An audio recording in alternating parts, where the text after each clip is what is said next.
جب ان لوگوں نے جنہوں نے کفر کیا اپنے دلوں میں ضد رکھ لی جو جاہلیت کی ضد تھی تو اللہ نے اپنی سکینت اپنے رسول پر اور ایمان والوں پر اتار دی اور انہیں تقویٰ کی بات پر قائم رکھا اور وہ اس کے زیادہ حقدار اور اس کے زیادہ لائق تھے اور اللہ ہمیشہ سے ہر چیز کو خوب جاننے والا ہے۔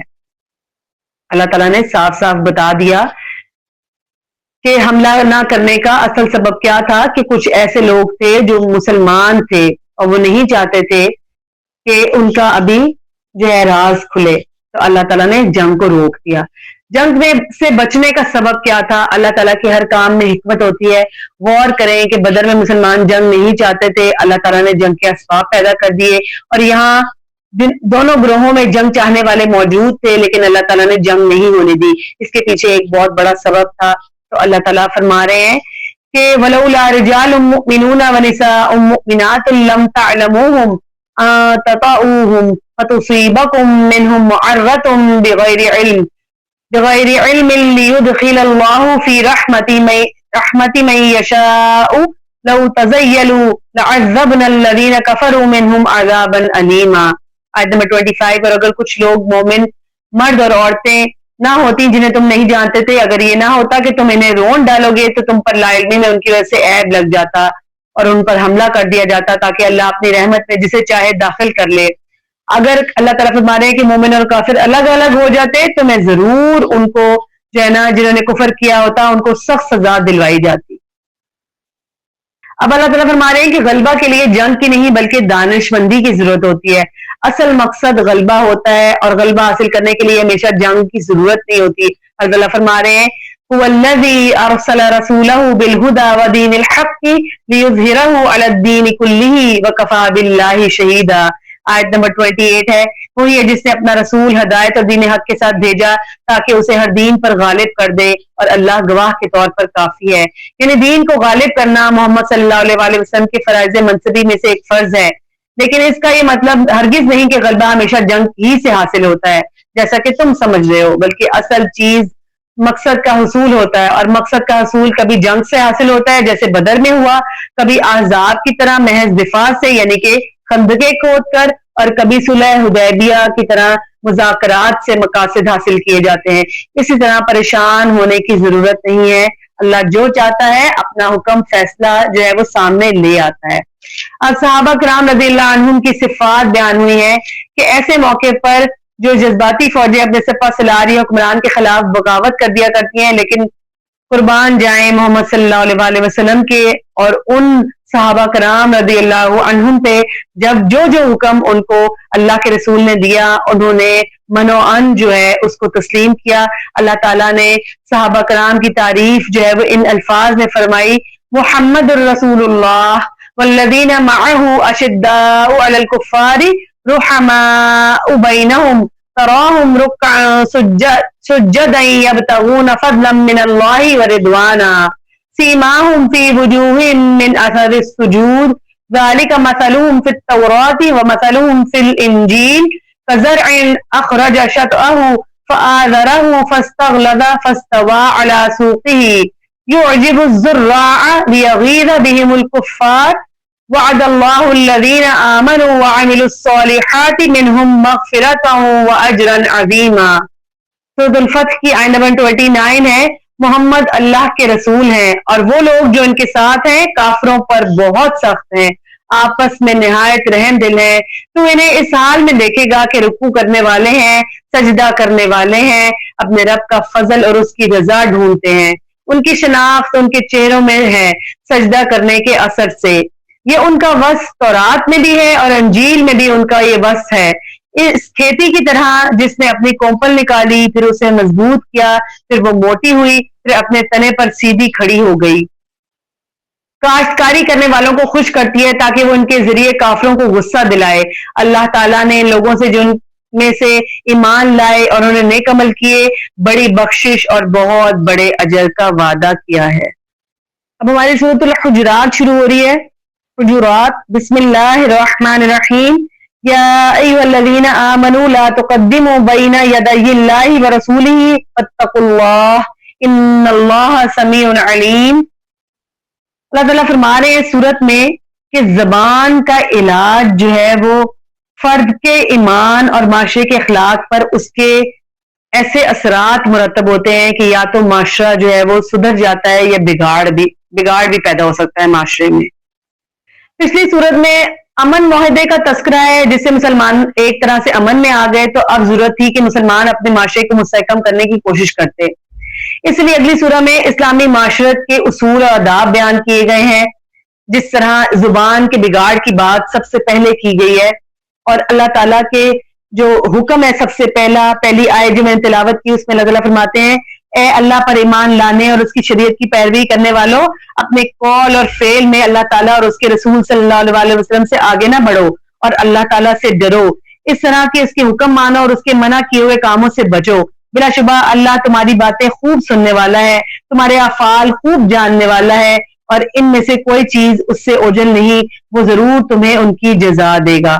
اب معاشرے کے جو آداب ہیں، معاشرتی آداب، ان کے بارے میں واضح الفاظ میں کہا گیا، اور سب سے پہلے جو ہے وہ زبان کو روکنے کے لیے اللہ تعالیٰ نے بتایا۔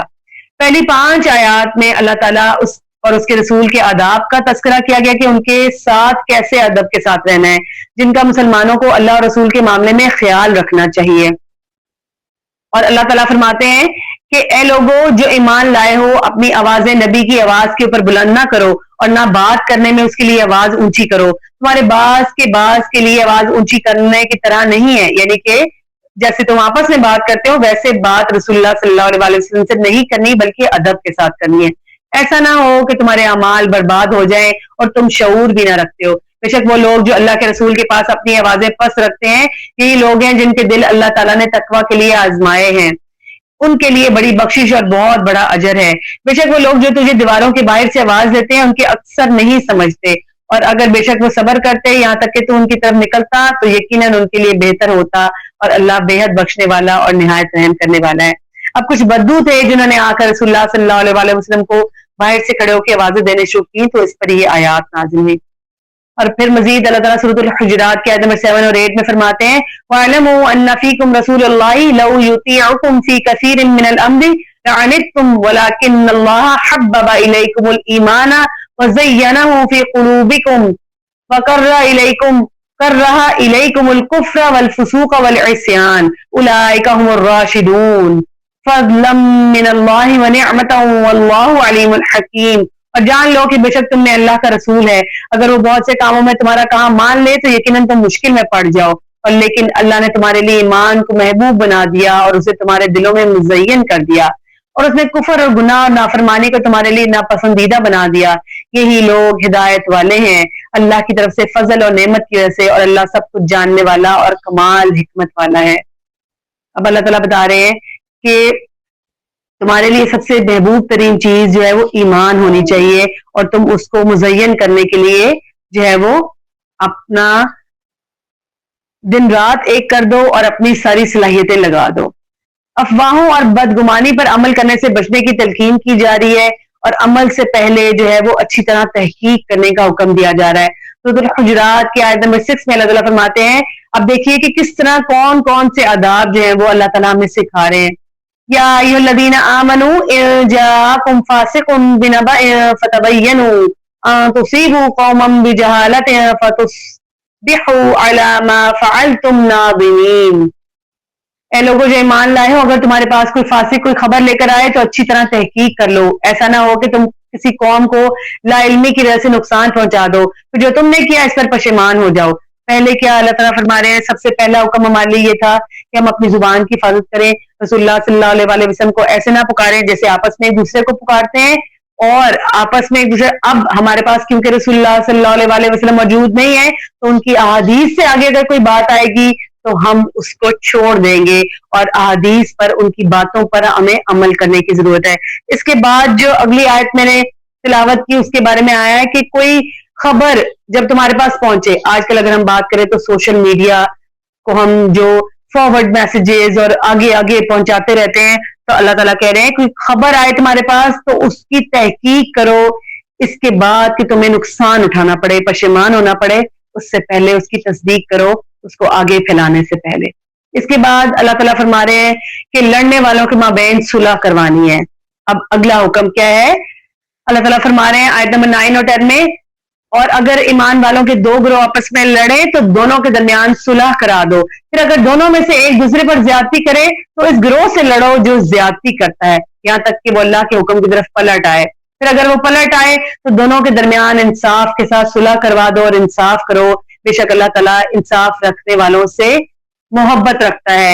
انما المؤمنون اخوۃ فاصلحوا بین اخویکم واتقوا اللہ لعلکم ترحمون۔ اللہ تعالیٰ کہہ رہے ہیں مومن تو بھائی ہیں آپس میں، پس اپنے دو بھائیوں کے درمیان صلح کراؤ اور اللہ سے ڈرو تاکہ تم پر رحم کیا جائے۔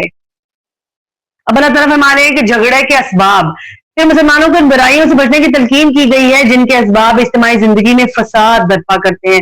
آیت نمبر 11 اور 12 میں اللہ تعالیٰ فرماتے ہیں اے لوگوں جو ایمان لائے ہو، کوئی قوم کسی قوم سے مذاق نہ کرے، ہو سکتا ہے کہ وہ ان سے بہتر ہو، اور نہ کوئی عورتیں دوسری عورتوں سے، یعنی کہ ایک دوسرے کے اوپر عورتوں کی جو عادت ہوتی ہے ایک دوسرے پر مذاق کرتی ہیں، ہو سکتا ہے کہ وہ ان سے بہتر ہو، اور نہ اپنے لوگوں پر عیب لگاؤ، نہ مذاق اڑاؤ نہ عیب لگاؤ، اور اگلا حکم ایک دوسرے کو برے ناموں کے ساتھ مت پکارو، ایمان کے بعد فاسق ہونا برا نام ہے، اور جس نے توبہ کی اور نہ ہی اس نے جو ہے وہ یہ بات ماننے سے، جیسے برے ناموں سے بلانا یا فسق کرنا یا عیب لگانا، تو جس نے توبہ نہ کی، اللہ تعالیٰ کہہ رہے ہیں کہ اللہ تعالیٰ فرما رہے ہیں کہ وہی اصل ظالم ہے۔ پھر اللہ تعالیٰ آگے فرما رہے ہیں اے لوگوں جو ایمان لائے ہو، بہت سے گمان سے بچو، بدگمانی سے روکا جا رہا ہے، لیکن بعض گمان گناہ ہے۔ اللہ تعالیٰ فرما رہے ہیں جب ہم کسی کوئی فون نہ اٹھا رہا تو ہم کہتے ہیں کہ میرا فون کیوں نہیں اٹھا رہی، پتہ نہیں کیوں میرا فون نہیں اٹھا رہی ہے، یا کوئی بھی اور بات کہ اس نے میرے ساتھ ایسا کیا کیونکہ وہ میرے ساتھ دشمنی رکھتی تھی، بغض رکھتی تھی، یا دل میں ایسے، یہ گمان ہے لوگوں سے رکھنا، یا اللہ تعالیٰ کے بارے میں بھی گمان کے اللہ تعالیٰ فرماتے ہیں کہ میں اپنے بندے کے ساتھ اس کے گمان کے مطابق ہوتا ہوں، جیسا وہ میرے بارے میں گمان کرے گا ویسا ہی میں اس کے ساتھ برتاؤ کروں گا۔ اب گمان کی بات ہو گئی، اللہ تعالیٰ آگے فرما رہے ہیں اور نہ جاسوسی کرو، ہم ہر وقت ایک دوسرے کی ٹو میں لگے رہتے ہیں، اس کے گھر کے معاملات کیا ہیں، اس کے باہر کے معاملات کیا ہیں، اس کے آفس کے معاملات، ہمیں اپنے اوپر توجہ دینی ہے، اپنے آپ کو سنوارنے کی طرف، اور ہمارا رابطہ اللہ سے کیسا ہے اس کو بہتر بنانے کے لیے کوششیں کرنی ہے۔ اگلا حکم اللہ تعالیٰ فرما رہے ہیں تم میں سے کوئی دوسرے کی غیبت نہ کرے۔ آرام سے بیٹھ کے ہم گوسپس کرتے ہیں آپس میں، فلاں کی بات کر لی، فلاں کی بارے میں بات کر لی، پھر ہم کہتے ہیں کہ ہم غیبت تو نہیں کر رہے، ہم تو اپنا دل ہلکا کر رہے ہیں، یا ہم تو وہ ایسا کرتا ہے اسی لیے ہم بیان کر رہے ہیں، حالانکہ ایسا نہیں ہے۔ اللہ فرماتے ہیں کیا تم میں سے کوئی پسند کرتا ہے کہ اپنے بھائی کا گوشت کھائے جبکہ وہ مردہ ہو، تو تم اسے ناپسند کرتے ہو، اللہ سے ڈرو، یقیناً اللہ بہت توبہ قبول کرنے والا اور نہایت رحم کرنے والا ہے۔ آیت نمبر 11 سے 12 تک کے اس میں بہت سے اصول معاشرتی نظام کے حوالے سے سکھائے گئے ہیں، معاشرے کو بہتر بنانے کے لیے سکھائے گئے ہیں۔ اللہ تعالیٰ ہمیں ان سب پر عمل کرنے والا بنا دے۔ اب قومی اور نسلی امتیاز کا خاتمہ کرنے کے بارے میں اللہ تعالیٰ فرما رہے ہیں کہ داخلی نظام میں خرابی پیدا کرنے والے اسباب کا تذکرہ کرنے کے بعد قومی اور نسلی امتیازات پر ضرب لگائی ہے، یہ جو اوپر آیت میں نے پڑھی، جو دنیا میں عالمگیر فساد کا موجب ہوتے ہیں، اور وہ ہے قوموں، قبیلوں اور خاندانوں کا اپنے صرف جو اشراف پر فخر کرنا اور دوسروں کو اپنے سے کمتر سمجھنا اور اپنی بڑائی قائم کرنے کے لیے دوسروں کو گرانا۔ اللہ تعالیٰ فرما رہے ہیں یا ایھا الناس انا خلقناکم من ذکر وانثی وجعلناکم شعوبا وقبائل لتعارفوا ان اکرمکم عند اللہ اتقاکم ان اللہ علیم خبیر۔ اے لوگوں بے شک ہم نے تمہیں ایک نر اور ایک مادہ سے پیدا کیا اور ہم نے تمہیں قومیں اور قبیلے بنا دیا تاکہ تم ایک دوسرے کو پہچانو۔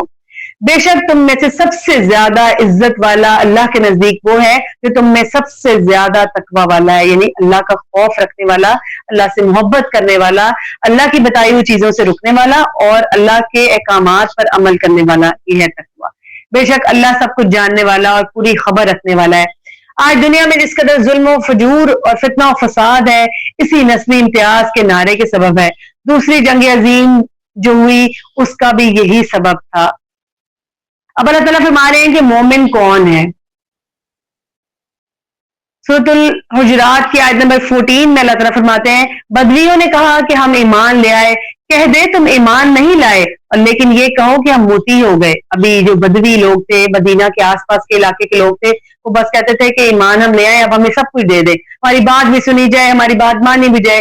تو اللہ تعالیٰ کہہ رہے ہیں کہ تم کہو کہ تم متی ہوئے ہو، صرف متی، تم نے صرف اطاعت قبول کی ہے اور ابھی تک ایمان تمہارے دلوں میں داخل نہیں ہوا. اور اگر تم اللہ اور اس کے رسول کا حکم مانو گے تو وہ تمہیں تمہارے اعمال میں کچھ بھی کمی نہیں کرے گا. بے شک اللہ بے حد بخشنے والا اور نہایت رحم کرنے والا ہے. پھر حقیقی مومنوں کے بارے میں بتایا جا رہا ہے کہ انما المؤمنون الذین آمنوا باللہ ورسولہ ثم لم يرتابوا وجاہدوا باموالہم وانفسہم فی سبیل اللہ اولئک هم الصادقون.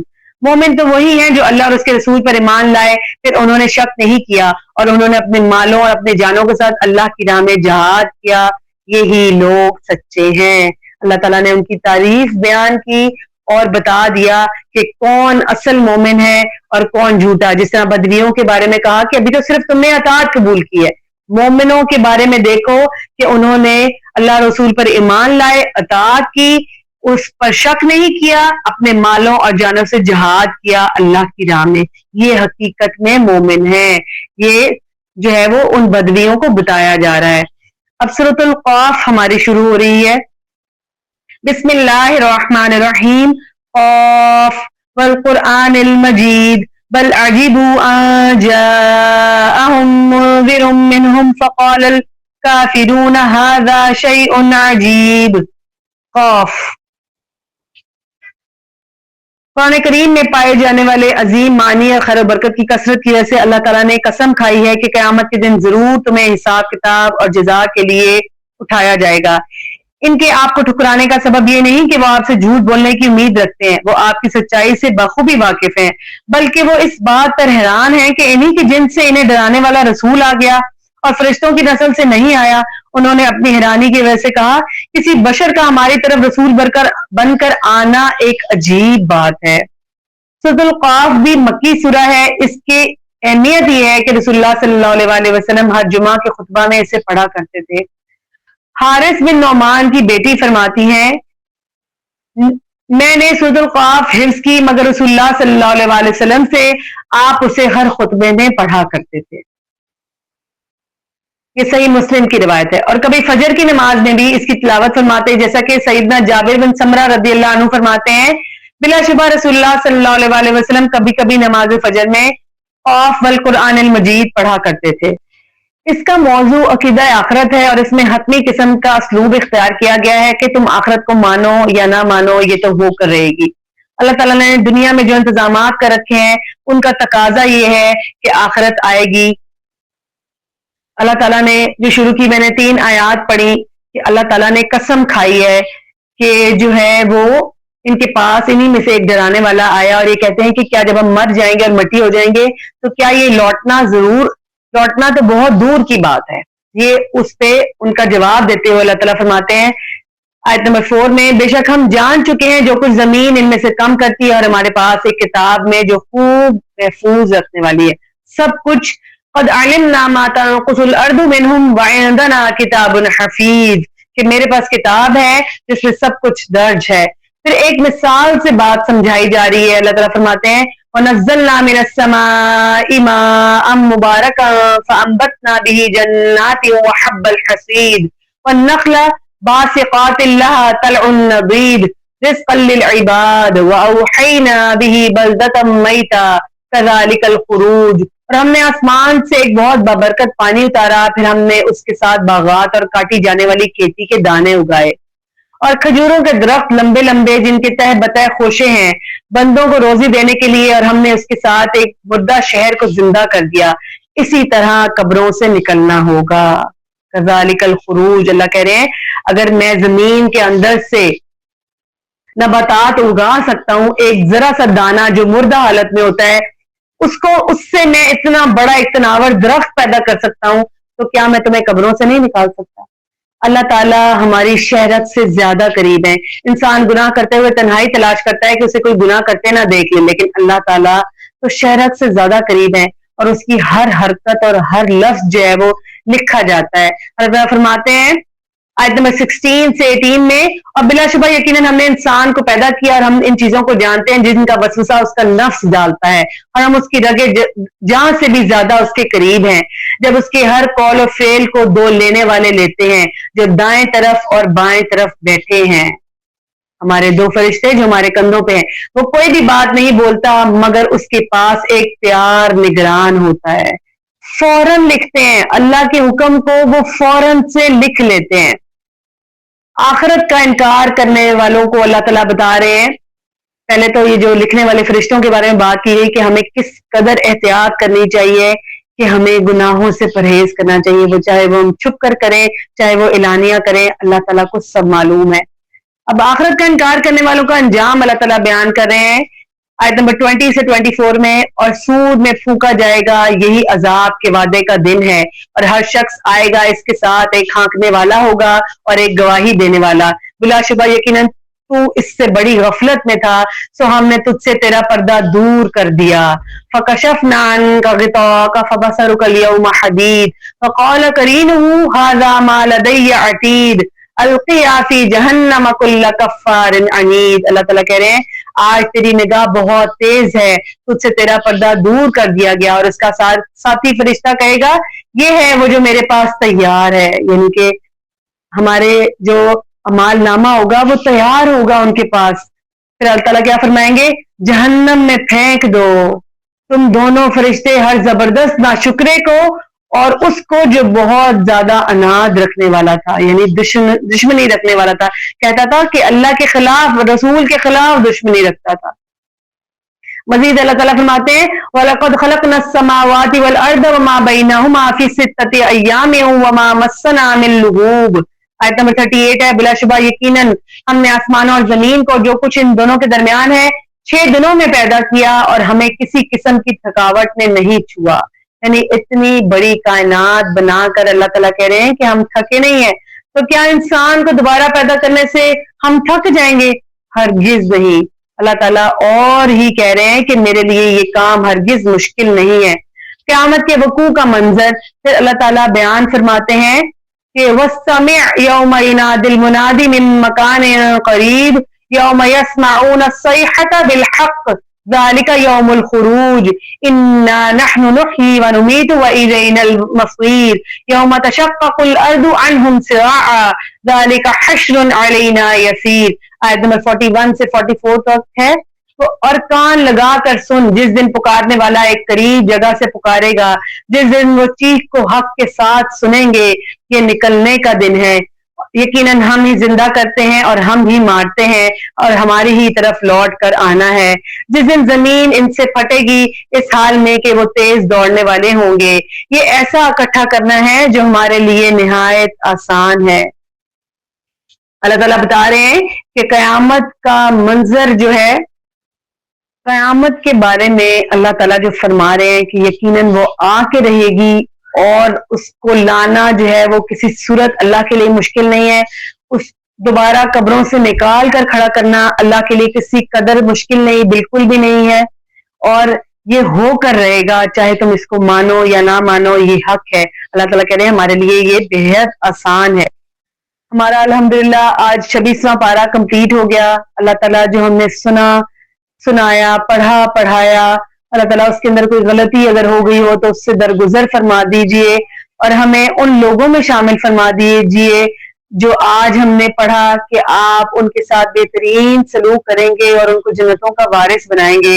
اللہ تعالیٰ جن لوگوں کے بارے میں آپ نے فرما دیا کہ ان کو جہنم میں داخل کیا جائے گا، ہمیں ان لوگوں میں شامل نہ فرمائیے گا. اللہ تعالیٰ ہم آپ سے معافی کے طلبگار ہیں. ہم مانتے ہیں کہ ہم سے گناہ ہو گئے اللہ تعالیٰ، لیکن پھر بھی ہم آپ کی رحمت کے طلبگار ہیں. اللہ تعالیٰ اس رمضان ہمارا قیام سیام جو ہے، ہمارا کھڑا ہونا، بیٹھنا، ہمارے کروٹوں پر ہمارے جو ہے ہم ذکر کرتے ہیں آپ کا، سحری کے وقت ذکر کرتے ہیں، جس بھی ٹائم ہم آپ کا ذکر کرتے ہیں، اللہ تعالیٰ اس کو اپنی بارگاہ میں قبول فرما کے ہمیں بہترین اجر عطا فرمانا، بڑھا چڑھا کر اس کا اجر عطا فرمائیے گا. اللہ تعالیٰ ہم سے ہمارے گناہوں سے درگزر فرمائیے. اللہ تعالیٰ یہ رمضان ہماری باقی تمام پچھلے رمضانوں سے بہترین ہو جائے اور ہماری بخشش کا ذریعہ بن جائے. اللہ تعالیٰ امت مسلمہ کی مدد فرما دیجئے. یا اللہ امت مسلمہ اس وقت